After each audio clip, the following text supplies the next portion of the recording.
जय हिंद दोस्तों, एक बार फिर स्वागत है आपके अपने YouTube चैनल वंश स्टडी पर। जैसा कि आप जानते हैं, हम इस वीडियो को बनाने का जो उद्देश्य लेके आए हैं वो यही है कि एक आर्मी लेवल से लेकर CGL लेवल तक के, यानी छोटे लेवल से लेकर लो लेवल से लेकर हाई लेवल तक की क्वालिटी को हम कैसे समझ सकते हैं। क्या हमको पूरा पढ़ना चाहिए, कंप्लीट किसी भी टॉपिक को पढ़ना चाहिए, या फिर हम उसमें से शॉर्टकट मेथड से भी पढ़ सकते हैं। ऐसी चीज़ों की जानकारी इस वीडियो के माध्यम से हम देने वाले हैं। पूरी कंप्लीट पढ़ाई से भी नंबर आता है और शॉर्टकट मेथड पढ़ने से, शॉर्टकट पढ़ाई से भी नंबर बहुत जल्दी आता है। इस पर चर्चा करने वाले हैं। तो इसी क्रम में हमने रखा है अपना टॉपिक व्रत, ठीक है।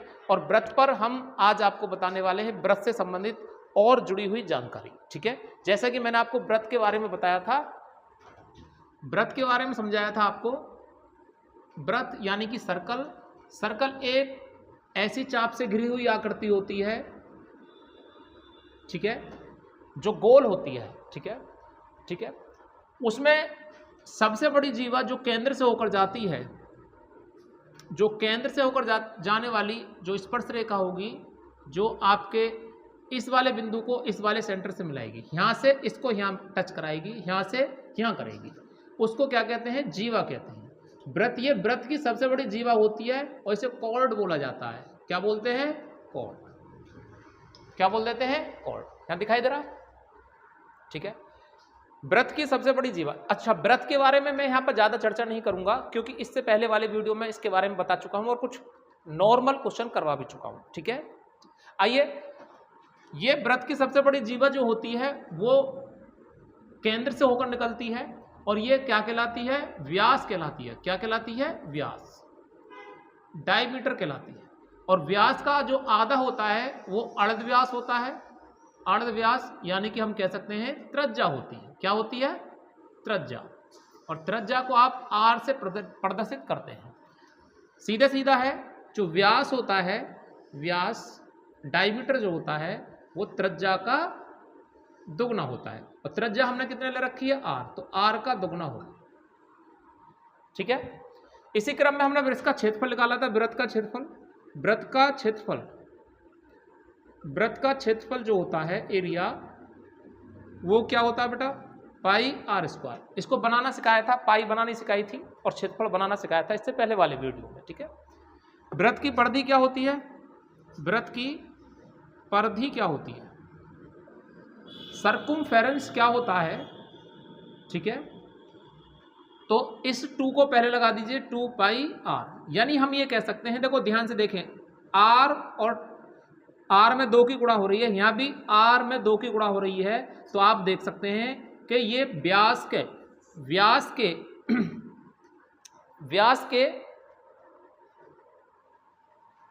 में अगर पाई का गुणा कर दिया जाए, ठीक है, व्यास में पाई का गुणा कर दिया जाए, ठीक है, या हम ये कह सकते हैं,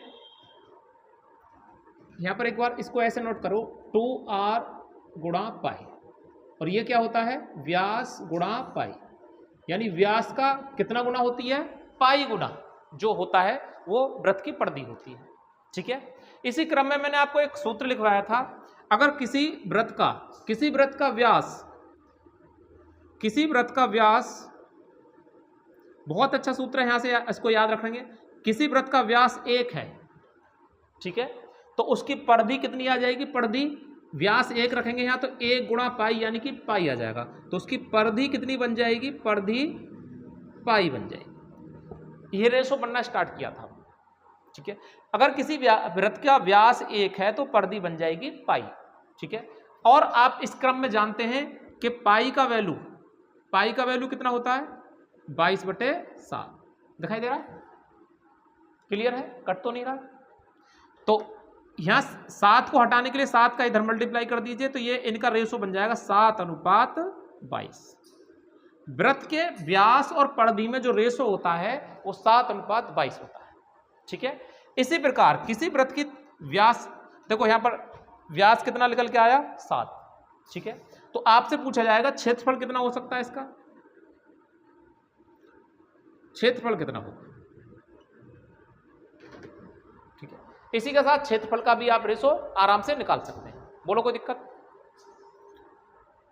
इसका रेशो 7, 22 और ये कितना था, अगर किसी वृत्त की त्रिज्या व्यास 7 है तो एरिया कितना हो सकता है, पाई आर स्क्वायर। एरिया क्या हो सकता है बेटा, पाई आर स्क्वायर। पाई का मान कितना है, व्यास 7 है तो पाई का मान 22/7, आर का मान हो जाएगा 7/2 गुणा 7/2।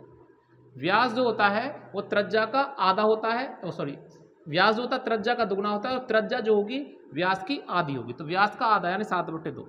तो ये कितना होगा, 2 से 11 बार कट जाएगा और 7 से 7 कट जाएगा, यानी टोटल आ जाएगा 77। कितना आ जाएगा, 77। बोलो कोई दिक्कत नहीं है, ठीक है, इतना क्लियर है। तो यहां पर आप एक सूत्र बना सकते हैं, 7, 22 और 77। क्लियर है, कोई दिक्कत? एक मिनट, आइए जानकारी आपको दी गई थी यहां पर व्यास, परिधि और क्षेत्रफल का रेशो जो बन जाएगा 7, 22, 77 बन जाएगा, ठीक है।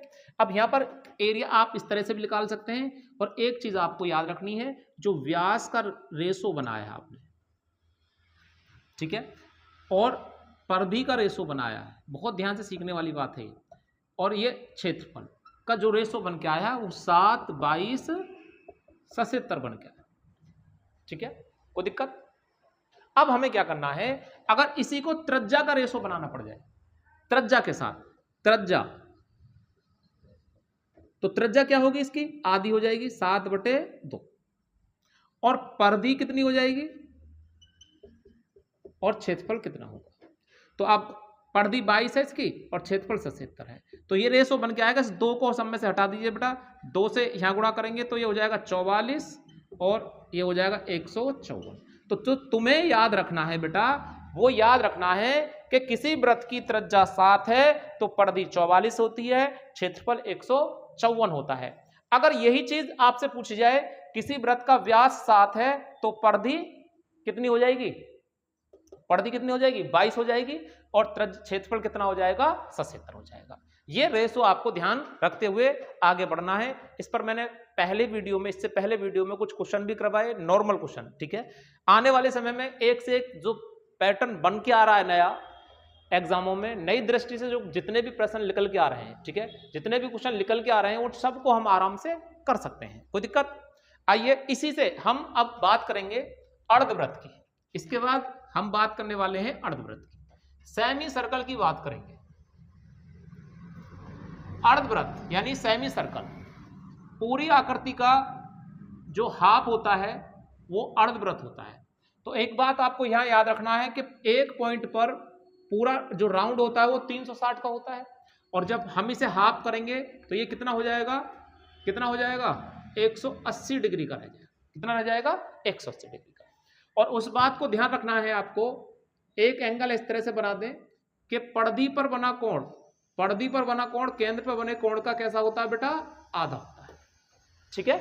तो आप एक डेफिनेशन यहां पर क्लियर कर लीजिए, अर्धवृत्त में बना कोण, अर्धवृत्त में बना कोण 90 डिग्री का होता है, 90 डिग्री या समकोण होता है। आगे चल के एक काम करेगी यही चीज। अच्छा, अर्धवृत्त आपको पूरे वृत्त का जो हाफ होता है वो अर्धवृत्त कहलाता है, हाफ सर्कल कहलाता है, सेमी सर्कल कहलाता है, कोई दिक्कत तो नहीं है। इसी में भी हम यही रेशो, ये वाला जो रेशो आपने बनाया है, इस रेशो को हम यहां भी तैयार करेंगे, ठीक है, और उस पर फिर हम एक एक करके क्वेश्चन करके आपको प्रैक्टिस में सारी चीज करवाएंगे। तो ये थोड़ा मैं यहां से रब करूंगा इसको, यहां से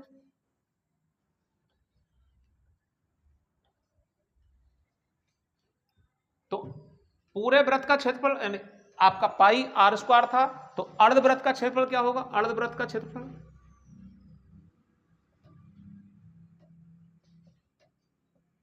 ये होगा पाई आर स्क्वायर, ठीक है।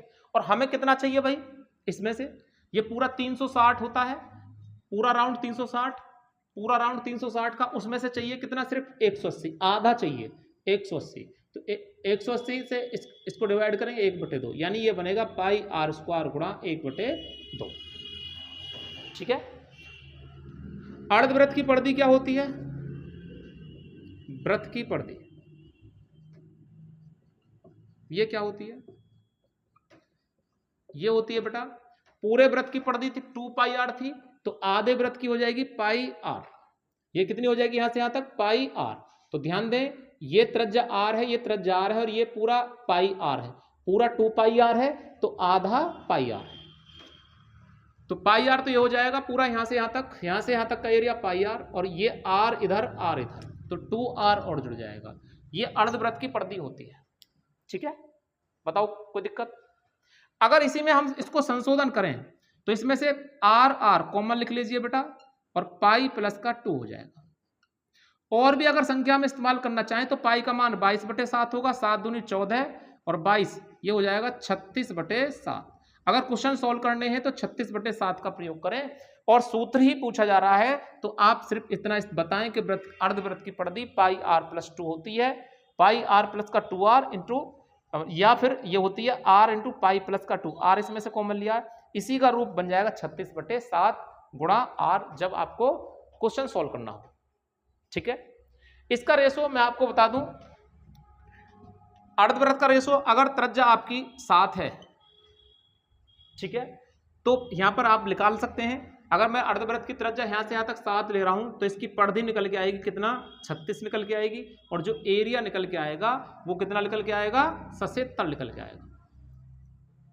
ये रेशो भी आपको ध्यान रखना है। एक बार निकाल के दिखा देते हैं। एक हाफ सर्कल है, इसकी जो त्रिज्या है यहां से यहां तक ये मान लीजिए 7 है, तो इसका एरिया हो जाएगा पाई आर स्क्वायर गुणा 1/2। पाई का मान 22/7 होता है, आर का मान 7 गुणा 7 है 1/2। 7 से 7 कट गया, 2 से 11 बार, तो कितना आ जाएगा एरिया? 11 7 77। कितना आ जाएगा? 77। इसकी परिधि कितनी आएगी? परिधि क्या होती है बेटा? परिधि होती है कितना? 36/7, यानी आर गुणा 36/7। आर का वैल्यू कितना लिखा आपने? 7, तो ये हो जाएगा 36/7, कट के हो जाएगा, परिधि आ जाएगी 36। कितनी आ जाएगी? 36। तो ये रेशो आपको ध्यान रखना है, और ये सूत्र भी आप याद रख सकते हैं। कोई दिक्कत? अब एक बार मैं इसका रिवाइज करवा रहा हूं, दोबारा से देखें। अर्धवृत्त पूरा एक गोल आकृति का आधी आकृति जो होती है वो अर्धवृत्त कहलाती है। अर्धवृत्त में बना कोण समकोण होता है। अब ये पूरा यहां से यहां तक बेटा पूरा 360 था, तो हाफ कितना हो जाएगा? 180 डिग्री बनेगा। 180 इधर है, 180 इधर है, तो इसमें से 180 रह गया। 180 का आधा जो होगा वो 90 होगा। क्यों? क्योंकि केंद्र पर जो कोण बनता है वो परिधि का दुगना होता है, और जो परिधि पर बनता है वो केंद्र का आधा होता है। ठीक है, अब हमने ये 90 डिग्री, यानी कि अर्धवृत्त में बना कोण 90 डिग्री का होता है। यानी कि आप ये भी बता सकते हैं कि 90 डिग्री का एंगल होता है, कि ये एंगल बताओ कितना होगा। ऐसी भी आकृति आ जाती है। तो ये एक हाफ सर्कल के अंतर्गत बनी हुई आकृति है, तो ये जो एंगल बनेगा वो 90 डिग्री का होगा। क्यों बनेगा इसका भी बहुत बड़ा रीजन है, लेकिन आप फिलहाल इतना ध्यान रख सकते हैं कि 90 डिग्री का होता है। और बनता कहां है? बनता उधर है। ये भी कितना एंगल बनेगा जरा बताओ? ये भी कितना बनेगा? 90 बनेगा। ये भी कितना बनेगा? 90 बनेगा। ये भी कितना बनेगा? 90 बनेगा। जब हम चीजों को आगे पढ़ेंगे, बड़े लेवल पे काम करेंगे, तब हमको ये जरूरत पड़ेगी छोटी चीज की। ठीक है, बेसिक चीज है ये। ठीक है, तो इसका जो क्षेत्रफल होता है अर्धवृत्त का क्षेत्रफल, वो पाई आर स्क्वायर का आधा होता है, यानी पूरे वृत्त के क्षेत्रफल का आधा होता है। सूत्र याद रखना है। अर्धवृत्त की परिधि क्या होती है? पूरे वृत्त की परिधि 2 पाई आर होती है, ये लिख रही, और इसका आधा कर दो तो 2 हट जाएगा। पाई आर तो ये बन जाएगा यहां से यहां तक का, और आर ये 2r ये जुड़ जाएगा इसका त्रिज्या। ठीक है, तो 2r में और r, इसमें r बाहर लिख लीजिए, पाई यहां रह जाएगा 2। ये पाई का वैल्यू रखेंगे 22/7 22/7, 7 दूनी 14 और 22 कितना होगा? 36/7, यानी r गुणा 36/7। डायरेक्ट भी परिधि आप याद रख सकते हो। कोई दिक्कत?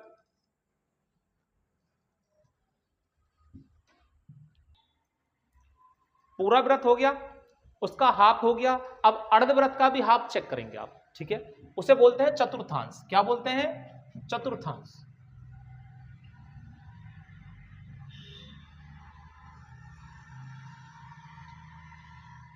क्वाड्रेटर बोलेंगे इसको, इंग्लिश में क्वाड्रेटर कहते हैं।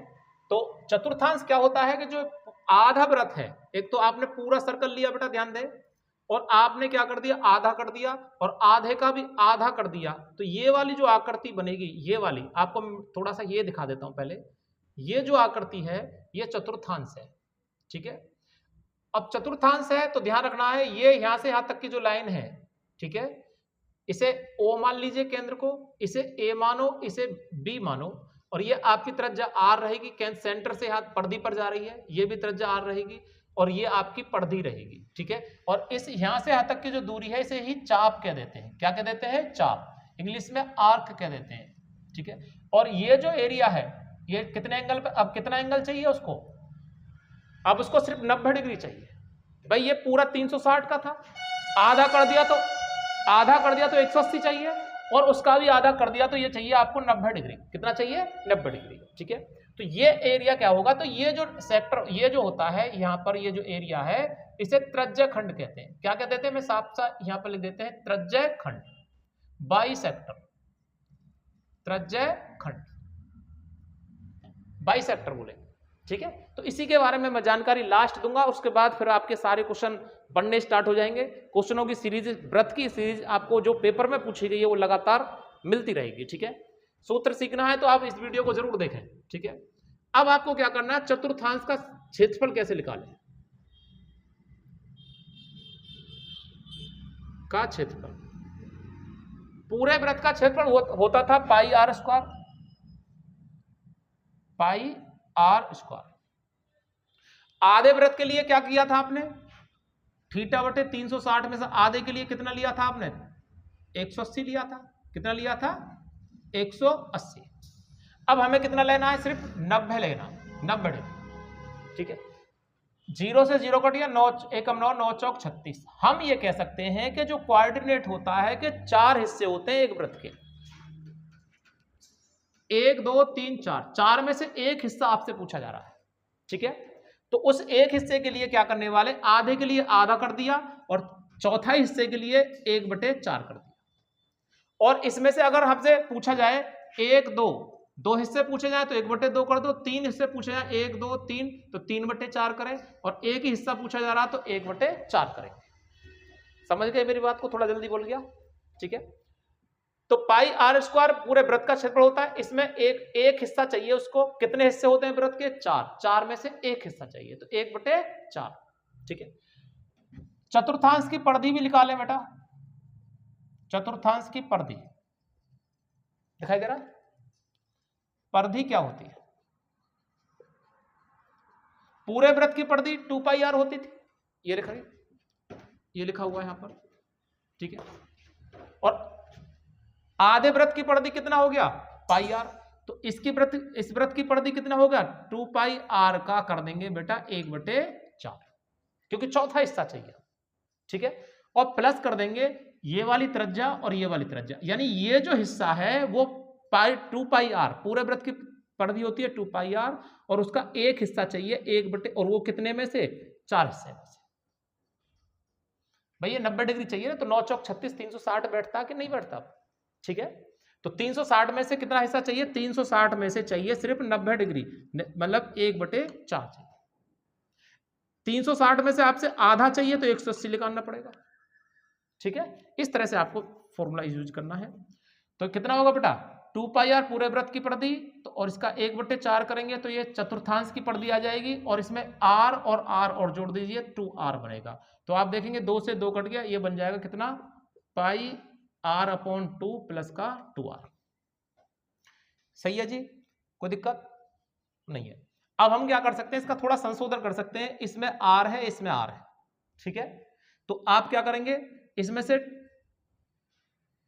r कॉमन ले लीजिए, पहले r कॉमन लो तो ये हो जाएगा पाई/2 प्लस का 1, ठीक है। कोई दिक्कत? पाई/2 प्लस का 2 बचेगा बेटा, r गुणा, क्वेश्चन सॉल्व करने के लिए बता रहे हैं कैसे सॉल्व करना है। तो ये हो जाएगा पाई का मान 22/7 और बराबर में कितना है? 2 प्लस का 2, r गुणा 7 दूनी 14 और 28 कितना हो जाएगा? 50, 50 बटे कितना हो जाएगा? 14। हम लिख सकते हैं कि जो त्रिज्या होती है 50/14 होती है, किसकी? 50/14, चतुर्थांश की जो परिधि होती है त्रिज्या का 50/14 गुना हो सकती है, या इसको काट लेंगे 2 से 25/7 गुना हो सकती है। 2 से भी काट सकते हैं, r गुणा 2 से कटेगा 25 बार, 2 से 7 बार,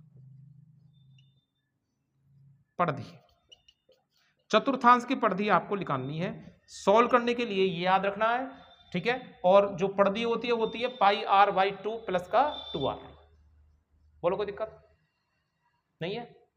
अब आपको एक बात और ध्यान रखनी है कि इसमें मैंने जो चाप लिखा है ये वाला, इसको मैं थोड़ा यहां पर बताऊंगा, इसको रब करके देखो। इसमें मैं यहां से इसको रब कर देते हैं, इतना आपकी समझ में आ गया होगा। अब बस सिर्फ क्वेश्चनों की बारी रह जाएगी। सारे सूत्र कंप्लीट, सारी ट्रिक कंप्लीट, जितनी भी ट्रिक बनेंगी वो सब यहीं से बनेंगी, इन्हीं सूत्रों से बनेंगी, और ये सब कंप्लीट होता चला जाएगा, ठीक है। आइए, ये जो त्रिज्य खंड है, त्रिज्य खंड वो होता है कि जो पूरा वृत्त था 360 का, तो उसमें से ये एंगल जो होगा वो थीटा होगा, ठीक है। अब ये एंगल थीटा है तो ये 90 डिग्री भी हो सकता है, 45 भी हो सकता है, कुछ भी हो सकता है। ये पूरा जरूरी ना है कि आपका पूरा इतना ही पूछे 90 डिग्री पर, वो इतना भी पूछ सकता है। यानी कि आपसे एक ही वृत्त के 4 खंड भी कर सकता है, इस तरह से 6 खंड भी कर सकता है, 8 खंड भी कर सकता है, और इसी क्रम में भिन्न भिन्न खंडों को बना सकता है लाइन खींच खींच के, और प्रत्येक का क्षेत्रफल आपसे पूछ सकता है, ठीक है। तो हमें क्या करना है, सबके लिए एक ही ध्यान रखना है, त्रिज्य खंड बाइसेक्टर का जो क्षेत्रफल होता है, का क्षेत्रफल वो क्या होता है, पाई आर स्क्वायर, ठीक है भाई। पूरे वृत्त का क्षेत्रफल पाई आर स्क्वायर होता है, और हमें चाहिए त्रिज्य खंड का क्षेत्रफल, मतलब ये वाला एरिया चाहिए बस खाली, ठीक है। तो उसके लिए क्या करना है, ये कितना एरिया है, थीटा, किस में से है, 360 में से। अगर यहाँ पे 90 डिग्री दे रखा है तो हम यहाँ 90 डिग्री यूज कर लेंगे, 90/360 यानी 1/4 पाई आर स्क्वायर, ठीक है। अब मैं आपको ये कर रहा हूं, इसका भी हाफ निकालना पड़ जाए आपको, मतलब इसका हाफ का हाफ भी निकालना पड़ जाए, यानी थीटा चेंज करना स्टार्ट कर दे वो आपको, तो आप θ/360 निकालें, और θ/360 से ही आप अर्धवृत्त भी निकाल सकते हैं, चतुर्थांश भी निकाल सकते हैं, और उसका 8वां हिस्सा भी निकाल सकते हैं, 11वां हिस्सा, 16वां हिस्सा, सब आप तैयार कर सकते हैं वृत्त के अंतर्गत जो हिस्से बनेंगे, ठीक है। जैसे आप एक तरह से समझें, आप इस तरह से समझें कि आपसे ये पूछने लगे कि इसमें इस हिस्से का क्षेत्रफल बताओ, तो ये क्षेत्रफल आपको थीटा मान लीजिए, ये यहां से यहां तक जो बनेगा ये यही बनेगा क्या, अब ये 90 डिग्री नहीं रहेगा, ये तो बहुत छोटा हिस्सा है, ठीक है। वो एंगल देगा या फिर एंगल निकलवाएगा चाप की लंबाई और त्रिज्या देकर, ठीक है। तो वो होता है पाई आर स्क्वायर, पूरे वृत्त का क्षेत्रफल पाई आर स्क्वायर θ/360। इसी प्रकार ये जो चाप होती है, चाप की लंबाई होती है,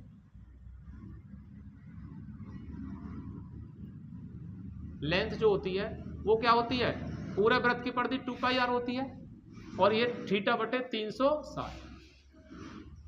अब ये θ/360 क्यों इस्तेमाल करवाया गुरुजी आपने, ये भी पूछ सकते हैं, आपके दिमाग में ये बात आनी चाहिए। मैंने इसलिए इस्तेमाल किया है इन दोनों सूत्रों का कि आप इनसे एक वृत्त का पूरा जो क्षेत्रफल होता है पाई आर स्क्वायर, एक वृत्त की जो पूरी परिधि होती है 2 पाई आर, उससे किसी भी हिस्से को निकाल सकते हैं।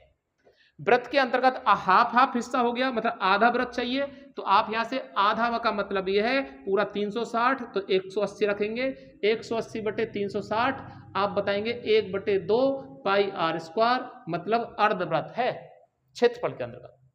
आपसे पूछने लगे भाई नहीं ऐसा नहीं बताना, क्वाड इस हिस्से का मान बताना है, तो पूरे 360 के होते हैं 90 के चारों हिस्से बन जाएंगे, तो 90 डिग्री हो जाएगा, तो आप कहेंगे 90/360 यानी 1/4 पाई आर स्क्वायर, ये चतुर्थांश का क्षेत्रफल होता है, क्वाड्रेटर का क्षेत्रफल होता है। इसी प्रकार और भी इसमें से काटना स्टार्ट कर दे और एंगल आपसे दे दे, तो उसके सभी क्षेत्रफलों को और चाप की लंबाई वृत्त की परिधि पर यहां से यहां तक की जो दूरी होगी ये चाप कहलाएगी, और चाप की लंबाई होती है वृत्त की परिधि 2 पाई आर गुणा θ/360। इसी के साथ मैं आपको कुछ क्वेश्चनों पर प्रैक्टिस करवाता हूं, इन्हीं शायद हो सकता है इनमें आपके लिए मैं सबसे मेन टॉपिक रखूंगा। मैंने वृत्त पे सारे क्वेश्चन करवा दिए हैं, आज इस वीडियो बहुत लेंथी हो जाएगा, इसलिए अर्धवृत्त के सारे क्वेश्चन जो हैं, अर्धवृत्त के जो आपके लिए बन सकते हैं क्वेश्चन, उन पर हम सर्च करने वाले हैं, व्याख्या करने वाले हैं, और चतुर्थांश के क्वेश्चन इस वीडियो में आ जाते हैं तो ठीक है, नहीं तो नेक्स्ट वीडियो में जब मिक्स क्वेश्चन करवाएंगे हर एक तरह का क्वेश्चन लेके चलेंगे, ठीक है। तो आइए क्वेश्चन लिखते हैं आपके सामने।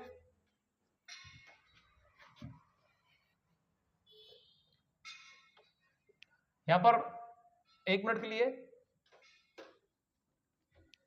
कहां खो गए भाई?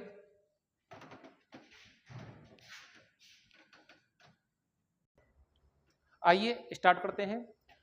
ये 42 इंच वाले वृत्त की परिधि ज्ञात कीजिए फुट में, और ऑप्शन दिए हैं 9 फीट, 108 फीट और 36 फीट और 63 फीट। इसका एक मैंने रेशो बताया था पूरे वृत्त का, अगर याद हो गया हो आपको, तो त्रिज्या 7 रहती है तो परिधि 44 हो जाती है, तो एरिया 154 होता है। ठीक है, अब ये वृत्त का है सूत्र, त्रिज्या 7 परिधि 44 तो एरिया 154 सूत्र के माध्यम से निकाल भी सकते हैं। इसी प्रकार मैंने एक अर्धवृत्त का भी लिखवाया था आपको। अर्धवृत्त, अर्धवृत्त का जो त्रिज्या होती है, यहां पर मैं अंतर दोनों के अंतर्गत जो अंतर है छोटा सा उसको ध्यान दें। त्रिज्या कितनी मान है? 7 ही मान है। परिधि कितनी हो जाएगी? वहां 44 है, यहाँ 36 हो जाएगी। एरिया कितना हो जाएगा? वहां 154 है तो 154 का आधा हो जाएगा 70।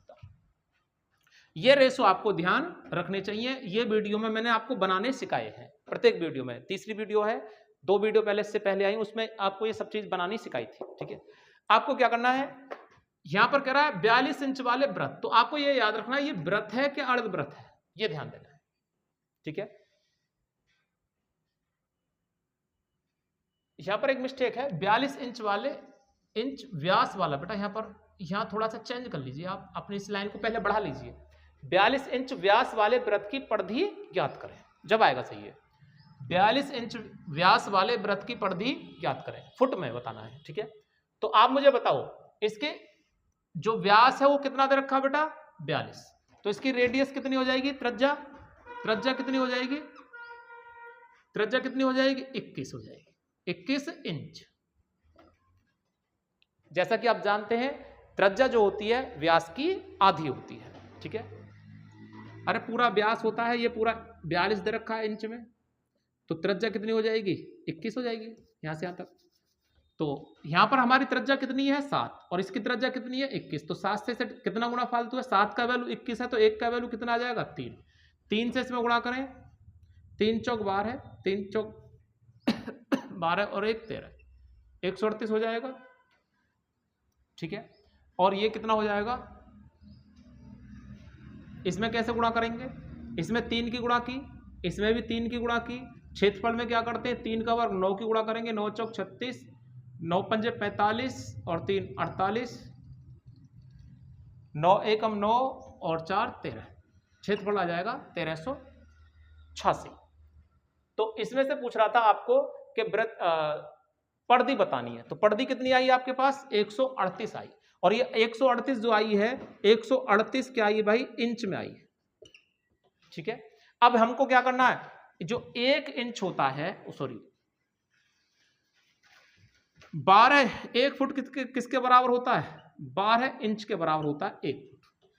ठीक है, 1 फुट जो होता है 12 इंच के बराबर है। हमारे पास 138 इंच है, तो इसे 12 से भाग कर दें तो ये आएगा लगभग 12 एकम 12 है, 12 एकम 12 है 7, 70, 12 पंजे 60, 11.5 आएगा, 11.5 फुट आ जाएगा। ये ठीक कर लीजिए बेटा इसको, 11.5 फुट बन के आएगी, बिल्कुल भी कहीं त्रुटि नहीं है। दोबारा समझ लीजिए, इसका जो व्यास था पूरा कितना था? 21 था, 42 था, त्रिज्या कितनी हो जाएगी? 21 हो जाएगी। हमारे रेशो में त्रिज्या 7 है, 7 से कितना गुना फालतू है? 3 गुना, तो 3 से इसमें गुणा करें 21 हो जाएगा, 3 की परिधि में गुणा करें, और 3 चौक 12 का 2, 3 चौक 12 और 1 13, 132 आ रहा बेटा, ये मिस्टेक हुआ, 132 है, 132, और 132 से जो कट के आएगा वो आएगा लगभग इतना ही आएगा, 11 एकम 11 है, 2 बचेगा, 12 एकम 12, 1 बचेगा, 12 एकम 12, लगभग 11 आ जाएगा। ठीक है, तो 11 इसी ऑप्शन में बनेगा, यहाँ करेक्शन करना ही पड़ेगा, 11 फुट बनेगा पूरा, काटने में मिस्टेक हुआ। ठीक है,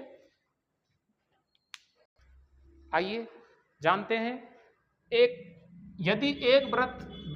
यदि एक अर्धवृत्ताकार खिड़की का परिमाप 36 सेंटीमीटर है, तो इस खिड़की का क्षेत्रफल बताना है आपको। अर्धवृत्ताकार खिड़की का क्वेश्चन है, ठीक है, आधे वृत्त का।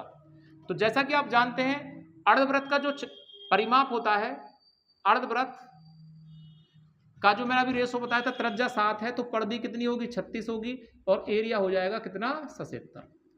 ठीक है, तो यहां से आपको क्या करना है, बहुत ध्यान से सीखना है।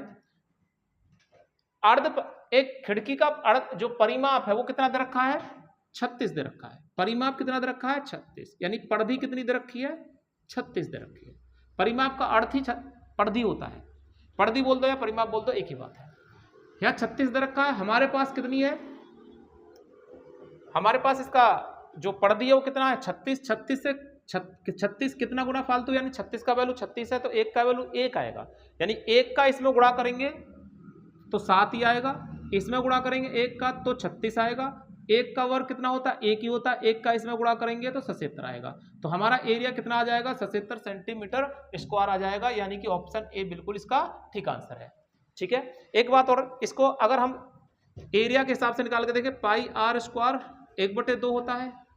परिधि क्या होती है बेटा, परिधि मैंने क्या लिखवाई थी, परिधि क्या लिखवाई थी, ध्यान दो, 36/7 गुणा आर लिखवाई थी।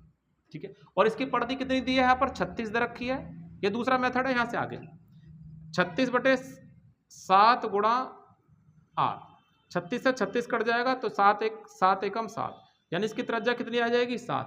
बेटा 7 को यहाँ क्षेत्रफल में रखेंगे तो पाई का मान 22/7 गुणा आर का मान 7 गुणा 7 गुणा 1/2, ये 7 से 7 करेगा 2 से 11 बार, तो एरिया आ जाएगा 77 सेंटीमीटर। ये लॉन्ग ट्रिक से भी कर सकते हो आप। ठीक है, तो आइए जानते हैं एक और क्वेश्चन ऐसा ही, आइए जानते हैं। यदि एक अर्धवृत्ताकार चांद का परिमाप 144 सेंटीमीटर है तो इस अर्धवृत्ताकार चांद का क्षेत्रफल क्या होगा। ठीक है, तो जैसा कि आप जानते हैं रेशो आपको याद होगा, 7 त्रिज्या है, परिधि अर्धवृत्त में 36 होती है। ठीक है, एरिया क्या होता है 77 होता है, ये अर्धवृत्त का रेशो है। ठीक है, और सूत्र मैंने आपको बताई दिए हैं, और ना चाहो तो दोबारा से वीडियो रिपीट करके देख सकते हैं। अर्धवृत्त के पहले सूत्र भी याद रखें फिर यहां पर जाएं। ठीक है, सूत्र से भी निकाल सकते हैं, कोई दिक्कत नहीं। हमारे पास जो परिमाप दिया है 144 सेंटीमीटर दे रखा है। ठीक है, परिधि कितनी दे रखी है 144 सेंटीमीटर दे रखी है, और यहां परिधि कितना दिया है 36, तो 36 का वैल्यू आप निकाल सकते हैं कितना 144, कितना है 144, 1 का निकालो। इससे हमें पता कितना, हम इसको भाग करके भी निकाल सकते हैं कितना गुना फालतू है, 12 3 36, 12 12 144, 3 चौक 12, यानी कि आप कहेंगे 4 गुना रेशो फालतू है। ठीक है, तो 4 की इसमें गुणा कर दीजिए तो 28 इसका त्रिज्या आ जाएगा, 4 की इसमें गुणा करेंगे 6 4 6 24 4 3 12, 144 सेंटीमीटर की परिधि आ जाएगी जैसा कि दिया था। ठीक है, अब हमें जो क्षेत्रफल में गुणा करनी है, याद रखना परिधि और त्रिज्या जो इकाई होती है परिधि और त्रिज्या की वो सेम होती है, इसलिए उसमें 4 4 की गुणा करेंगे। क्षेत्रफल स्क्वायर में लिखा जाता है, वर्ग मीटर में, पहली वीडियो में खूब अच्छी तरह से मैंने आपको समझाया था। तो 4 का वर्ग कितना हो जाएगा 16, 16 7 112, 112 का कितना लिखोगे 2, और 16 7 112 और 11 कितना हो जाएगा 123। तो इसका जो क्षेत्रफल आएगा वो लिखा जाएगा 1232 सेंटीमीटर स्क्वायर, जैसा कि आपके ऑप्शन डी में लिखा गया है। ठीक है, तो क्वेश्चन और भी करवाने का मेरा मूड है इस वीडियो में, लेकिन इसमें मेरा टारगेट ये था कि आपको सूत्रों के बारे में बस खाली बता दें, और जो जानते हैं वो अच्छी बात है, जो नहीं जानते मेरा टारगेट उनके लिए है, जो नहीं जानते हैं सूत्रों को उनको समझाने का टारगेट था। अब मैं जो नेक्स्ट वीडियो में आपको दूंगा सभी पर जो पेपर में आए हुए क्वेश्चन हैं उनके बारे में ही चर्चा करूंगा, ये लास्ट वीडियो होगा फिर व्रत का। ठीक है, तो तब तक के लिए जय हिंद,